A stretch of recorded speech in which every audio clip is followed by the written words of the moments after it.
The moment Logan pulled through the wrought iron gates of the Pierce estate, he knew the weekend would be theater. Every blade of grass was trimmed to a militaristic precision.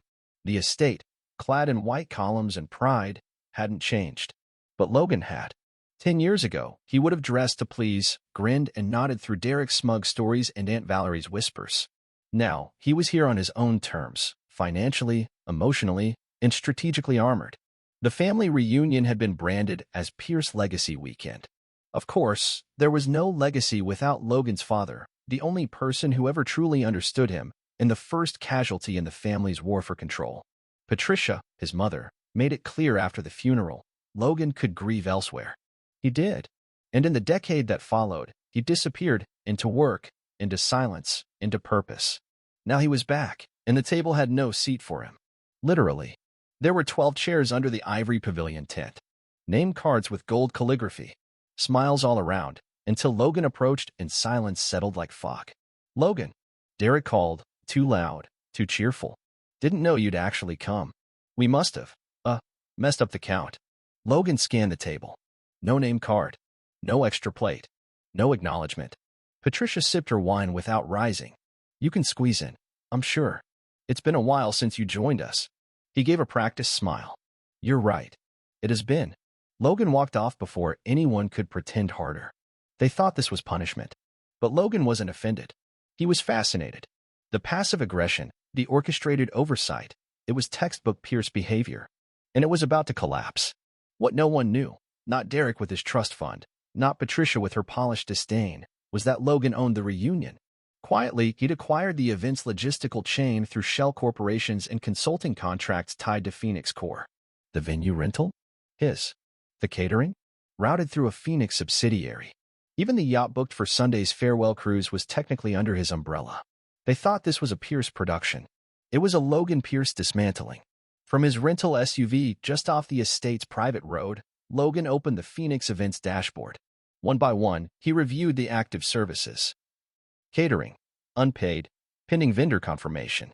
Tent rental, cancelable without penalty within 3 hours. Electricity generator, Phoenix Tech's battery prototype, remotely controllable. Live band, hired under a pseudonym Logan used for corporate retreats. He didn't shut anything down. Not yet. The reunion still had Act 2 coming, and Logan wanted them to feel secure before the curtain fell. Just then, a buzz in his pocket, a voice message from an old college friend, now CFO of Phoenix Core. "Board meetings prepped. And hey, remind me why you're doing this reunion thing again? Just walk away." Logan stared out the windshield. Because walking away wasn't enough. He needed them to know he'd never needed them. Not their money, not their recognition, not even their name. He had his own legacy. But first, he'd show them what erasure really felt like. Logan didn't sleep that night. Instead, he paced the old trail between the estate and the shoreline, moonlight cutting silver paths over sand that once felt like sanctuary. He could hear faint echoes from the tent behind him, laughter, music, clinking glasses, all built on a foundation they didn't know he controlled.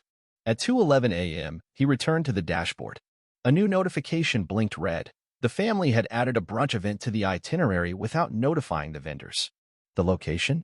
The Rosewood Garden, an area of the estate Logan specifically secured under a clause that gave Phoenix Core exclusive access for development purposes during the reunion. They crossed a line. Logan toggled the system into quiet intervention mode. It wouldn't cancel the brunch. Not yet. But it would flag a compliance breach, triggering automated alerts to the vendors, event site not approved. Await confirmation from main sponsor. It was a subtle move. Just enough to cause a delay, maybe even some cold eggs and lukewarm coffee. Not enough to spoil the weekend, but enough to plant doubt. By 10:14 a.m., the cracks were forming. "I thought you said the garden was cleared," Patricia hissed at Derek as staff wheeled food trays into a shaded gravel lot. The Rosewood Garden was locked. Nobody had the code. Logan did. "I did." Derek spat, jaw clenched.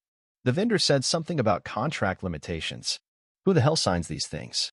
Logan watched from a distance, perched under the veranda with a cup of black coffee and a front row seat.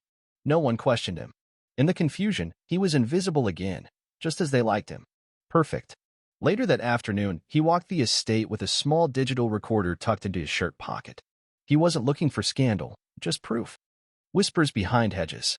Patricia saying, It's better this way. He never fit in. Cousin Jules suggesting Logan would leave early, tail tucked, as usual. Aunt Valerie asking if it was true Logan had taken some job fixing Wi-Fi in Texas. Each comment slid into the recorder like another stone on a growing pile. But one conversation stopped him in his tracks. It was Derek, standing just outside the wine cellar with Patricia. He's going to try something, Derek said. He looks calm, but he always gets this blank face before he cracks. Then let him, Patricia replied coldly. We've built this brand without him. He can't touch the trust now. He signed off years ago, remember? He has no power. Logan gritted his teeth. He had signed a document in college, something vague and supposedly meaningless. A transfer of interest in exchange for wiping out student loans. They'd said it was procedural.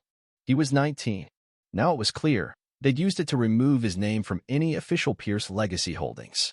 He wasn't just excluded from dinner. He'd been surgically cut out of the family, piece by piece, over years. But they'd miscalculated. Logan hadn't built Phoenix Core on sentiment. He built it on leverage. Contracts, data trails, ironclad NDAs. He knew how to trace a paper trail, and more importantly, he knew how to burn one. He returned to his SUV and sent a single message to his attorney. Find me a copy of that 2009 transfer, and verify if it included intellectual property clauses. Something feels off. Then, he called the event photographer, a freelancer hired under one of Logan's shell entities. Start sending me everything you've shot, especially candids. Prioritize anything where I'm in frame, but not part of the group. Sure, the photographer said. I thought you wanted to stay anonymous? I did, Logan said, eyes locked on the pavilion in the distance. But they've already erased me. I want a record of it. As the sun dipped behind the hedges, the first real question started to take shape. Was this revenge? Or was it reclamation? Either way, Logan was done being an echo in someone else's story. The morning fog still clung to the manicured hedges when Logan opened the PDF. His attorney had worked fast. The file was labeled, Pierce Family Holdings Transfer Agreement, May 2009. He scrolled past the signature page, his 19-year-old scrawl unmistakably at the bottom, and began reading the language with a new lens. The undersigned relinquishes future claim to legacy holdings, intellectual property tied to the Pierce Family Trust, and all revenue-bearing family enterprises, excluding pre-established rights to independent earnings. The trap had been laid more than a decade ago. What looked like a casual student loan relief agreement was actually the blueprint for erasing him from history. It didn't just bar him from profits, it boxed him out of acknowledgement. No stake meant no say. No lineage. No leverage. But Logan was no longer the teen who needed a bailout. And this document wasn't watertight. His lawyer's follow-up text hit his phone minutes later. This is bad optics for them. Coercive contract, signed under financial distress. We may have options. He needed more than options. He needed leverage. And leverage meant one thing, proof they'd coordinated this erasure knowingly, not passively. That's when the voice memo folder came into play. He queued up the clip from the wine cellar. Derek, he looks calm, but he always gets this blank face before he cracks. Patricia, let him. He has no power. Derek, we buried that years ago. It wasn't a smoking gun, but it was a loaded one. Back under the event tent, the mood was shifting. The brunch hiccup had left nerves frayed. Logan watched as Patricia's assistant frantically refreshed a digital dashboard she didn't realize Logan could also see. A Phoenix Core vendor had canceled the scheduled flower delivery for that afternoon's tea service, citing unconfirmed payment credentials. Logan hadn't pulled the trigger, but the AI engine managing his vendor network had begun flagging patterns. They were losing control of their own show. That afternoon, Logan took his coffee and sat near the reflecting pool at the edge of the estate. He was out of sight, but not out of mind. He could see them glance toward him occasionally, their expressions veiled but pointed. Even silence carried a weight here. He clicked open a private file in Phoenix Core's servers, an experimental product they had shelved months ago, a real-time event feedback platform. Originally designed for conferences, it used attendee sentiment, staffing behavior, and vendor reliability to create live status analytics. Logan reactivated the program and fed it everything from the reunion, camera feeds, vendor check-ins, staff delays, weather trends, guest behavior. The first report loaded with a soft ping. Pierce Legacy Weekend. Sentiment rating, 42 out of 100, disconnected, fractured. Event control score, 71% Logan Pierce, hidden source. Risk rating, High potential for escalation if visibility increases. He stared at that number, 71% control. And they had no clue. He was no longer reacting to their choices. He was orchestrating them. That evening, as the golden hour bled across the estate, Logan crossed paths with a cousin he hadn't seen in years, Camille, who had married into the family and was one of the few who ever treated him kindly. "Logan," she asked gently, eyes widening. "I was told you weren't coming. Derek said you were still off the grid." "Guess I got rerouted," Logan smiled. Camille hesitated. "There's a lot of chatter about the event issues. They think someone's sabotaging things." "Do they?" "Look, I don't know what happened between you and them," she said quietly, "but you're not invisible. Just not convenient for them." Logan nodded slowly. Camille didn't know him anything, but her words landed like a match in dry timber. He wasn't invisible, just inconvenient. Good. Because inconvenient people are the hardest to predict and the most dangerous to underestimate. Saturday morning arrived like a held breath. The estate was unnervingly still, as if everyone knew the mask was slipping but hadn't decided whether to acknowledge it or pretend harder. Logan watched from the guesthouse balcony, sipping espresso from a cup Derek had once mocked as hipster trash. The irony didn't escape him. He now owned 2 buildings that produced the exact brand. But this wasn't about irony anymore. It was about control and the threshold of what came next. The Phoenix Core dashboard updated in real time. Guest sentiment was now hovering at 38 out of 100. An algorithm designed for convention centers now captured the frayed egos of an elite family pretending all was well. Logan had programmed the tool to detect whispered phrases, too, keywords and tone patterns that hinted at dissent, stress, or threat. The latest alerts included phrases like, "He's too quiet. Did Derek pay the vendors up front? I thought he wasn't coming." The whole mood feels off. It was working. They weren't sure if Logan was behind the unraveling, but they could feel it in their skin, in their blood. Later that afternoon, Logan walked the perimeter of the estate's rose garden, a place he'd once been banned from for tracking in mud. Now he owned half the horticulture supplier the Pierces used, and he was wearing boots that cost more than Derek's entire outfit. His phone vibrated. "Camille again. Meet me behind the west pergola." Now. Logan moved quietly through the hedges until he spotted her, eyes sharp and body tense. "I looked into something," Camille said, voice low. "The event decorator? Canceled because the card on file was invalid. That card was supposed to be your mom's." Logan nodded. "That was me." Camille blinked. "I knew it. I knew something wasn't right. They lied to everyone, told us you were still off-grid, that Phoenix Core folded, and you were unstable." He chuckled bitterly. "Unstable? They wanted us to believe you were unfit to be here. But now people are talking. They see what's happening." Logan felt something he hadn't in days' clarity. He sent Camille a screenshot of the guest sentiment chart. "Wait, you're tracking this whole thing? Not names. Just behavior. Vibe, if you will." She stared. "You built this. I am this." Camille let out a low whistle. "You know you're playing with fire, right? I'm not here to burn it all down. Just to make them finally feel what I've carried for a decade." That evening, dinner was held under the great pavilion, lit with dim gold lanterns and scattered with empty seats. Some guests had already left. Some hadn't shown.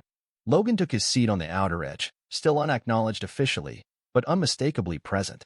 Across the table, Derek's jaw clenched tighter with each course.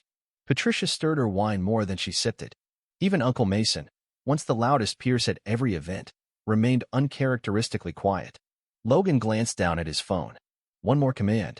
One more spark. He cued a slide deck, subtly programmed into the after-dinner Pierce Legacy presentation Derek had prepared. A few taps, and the files were uploaded. Historic photos with captions rewritten. Financial ledgers showing Logan's earliest stake in Phoenix Core. Emails from former board members praising his leadership. Screenshots of Derek's failed pitches to Logan's investors. It wouldn't expose everything. Not yet. But it would change the narrative. Logan handed the phone to Camille. "Hit send when they toast the legacy," he said. Then smile. The lights dimmed as the projector clicked to life. Lanterns cast soft shadows across polished glasses, and Fork stilled Madeira as guests turned their attention to the screen. The Pierce Legacy read the first title card as Derek took a few self-congratulatory steps toward the podium. He began speaking, but the visuals behind him told another story. A photo of Logan at 16, wiring prototype boards in a cramped garage. The caption, "Phoenix Core, born where no one thought to look." Next, A screenshot of an email chain between Logan and early investors, dated 2 years before Derek ever advised on the company. Initial investment secured, projected growth 230% YY. All IP protected. Then, a series of text messages, subtly cropped, showing Derek begging for a seat at the table after Phoenix Core's Series B funding closed. Logan's response, highlighted in bold, "We're not accepting deadweight." The room froze. Logan watched Patricia's wine glass tremble as she lowered it. Her carefully Botoxed smile fractured at the edges. Derek blinked, stunned into silence, clearly unaware of the change in slides. Camille, seated across the table, tapped her glass gently with her fork. "To legacy," she said, sweetly. "To truth." Polite murmurs followed, nervous, confused. Some guests looked at Logan for the first time not as an absence made present, but as a force emerging from shadow. The energy shifted, almost imperceptibly, from polite exclusion to wary recognition. Derek tried to recover, fumbled with the clicker, and brought up the next image, a side-by-side chart. On the left, Pierce Family Holdings' net value, flatlined for the past 6 quarters. On the right, Phoenix Core's growth curve, bending sharply skyward. He yanked the clicker again, cutting to a blank slide, then turned toward Logan, fury blooming behind his eyes. "What the hell is this?" he hissed. Logan didn't move. "It's your history lesson. Welcome to the present." Patricia stood slowly. "You had no right." "I had every right," Logan replied calmly. "I built Phoenix Core. You erased me. I'm not here to be forgiven. I'm here to be seen." Someone clapped, one pair of hands, deliberate and echoing. "Uncle Mason." "About time," he said, meeting Logan's gaze. A murmur swept the room. A few more claps. Camille stood beside Logan, calm but unwavering. "The entire point of a family reunion is reunion," she said. "But when you erase someone's seat, you're just hosting a ghost story." Derek turned to their mother. "Do something." Patricia's voice cracked. "You humiliated us." "No," Logan said, finally standing. "You humiliated yourselves when you built a legacy that couldn't survive a single truth." Silence. And then, a ding from Logan's phone. "Sentiment update. Event control, 89%. Logan Pierce. Guest shift detected. Loyalty reassignment in progress." He didn't need the numbers. He could feel it in the room. People were choosing. Later that evening, after most guests had disappeared into their rooms or left early, Logan stood at the garden gate, Camille beside him. "I think it's done," she said. He shook his head. "This was just exposure. Collapse comes next." The night was thick with fog and fallout. The remnants of the Pierce legacy dinner sat in forgotten corners of the lawn. Half-filled glasses, abandoned appetizers, a floral centerpiece wilting under tension. Logan stood in the drawing room now, backlit by the fire. Across from him, Patricia sat rigid, nursing a glass of something stronger than wine. Derek paced like a tethered wolf, unable to look Logan in the eye. "You hijacked a family event," Patricia spat. "You embarrassed us in front of the entire board." "No," Logan replied, calmly. "You embarrassed yourselves when you erased me from it." "You left," Derek shot back. "You walked away." "I walked away after a decade of being told I wasn't enough. After you siphoned money from my early rounds behind my back and then accused me of abandoning the family business," Logan interrupted. "You want to talk about walking away? You burned the bridge, then claimed you owned the river." Patricia scoffed, but her hands trembled. "And Mason?" Derek growled. "What did you promise him?" "Nothing," Logan said. "I gave him something you never could: transparency." Patricia stood, the mask slipping entirely now. "This ends here. I won't allow this family's name to be tarnished because you couldn't handle being passed over." Logan's laugh was soft, almost sad. "You really think I want back in?" He stepped forward, slid a small manila folder across the table. "What's that?" Patricia asked. "Phoenix Core just acquired 52% of Pierce Holdings' outstanding private debt," Logan said evenly. "You know that shady restructuring deal you made in 2019? You just sold me controlling interest." The room went silent. "No," Derek barked. That's not possible." "It's done," Logan said. "Effective this morning. All board decisions now require my majority vote." "And your golden seat at the table?" "It was never built for you." Patricia paled, reaching for the armrest like it might stabilize her collapsing reality. Derek's mouth opened, then shut, like a fish dying on dry land. Logan turned to leave. "I'm not here to save Pierce Holdings," he said, "but I will bury what no longer serves. Starting with the idea that my worth needed your validation." Outside, Camille waited beside his car, arms crossed, smile tight. Clean cut, she asked. No such thing, Logan murmured, sliding into the driver's seat. But clean enough. As they pulled away, guests continued to trickle out, some whispering, some texting, many shaken. The Pierce family name, once a beacon of status and cohesion, now lay scattered across a garden littered with wine stains and revelations. Logan didn't look back. He had no seat at their table, so he built his own, and tonight, everyone saw who really served who.